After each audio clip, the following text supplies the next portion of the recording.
الحمد لوليه والصلاة على نبيه،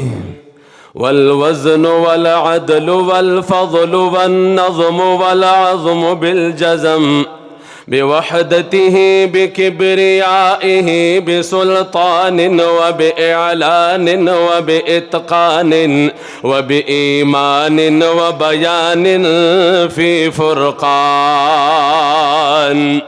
وحده لا شريك له، وحده بوحدة موحدا بوحدة موحدا بوحدة، وحيدا وأحدا بلا مدد وجدد ونصب ووصف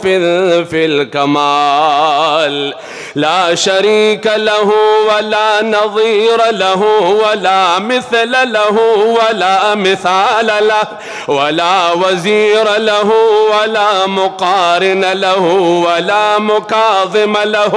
ولا مداني له ولا مضارع له، ولا جلد بلد ولد جسد رس وجذب نذب عظم له، ولا جذب وصف عيب كعب بيت خصم له، ولا مقارن له ولا مكاظم له ولا مداني له ولا مضارع له ولا مناظر له. ثم نشهد أن لا إله إلا الله وحده لا شريك له، من يشرك في ذاته وصفاته وعاداته وآياته أو يعبد بغيره من نبي وولي وتقي ونقي ونسيم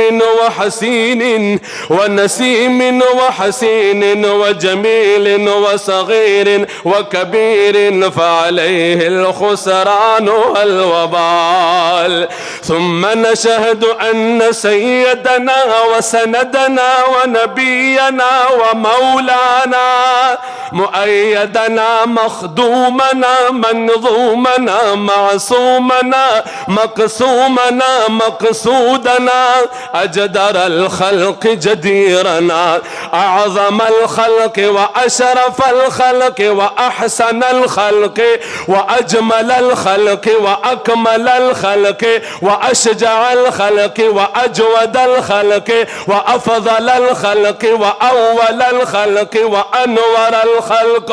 من الحسن والسدارة والولاية والحكاية والعناية والهداية والأمانة والإمامة، أعلانا وأجلانا وأتقانا وأزهدنا وأرفقنا وأنورنا وأخترنا وأكبرنا، أحمر أنور أجدر أطفل أوثق أنور أجمل أكمل له. ثم نشهد أن حبيب ربنا وصمدنا محبوب جدلنا ونزلنا ووصلنا إيماننا مبين فرقاننا هادي سبيلنا رونق جدراننا، هو عدوة نظمة قدوة رتبة أسوة حسنة، وبدلائله القاهرة الغالبة الظاهرة الباطنة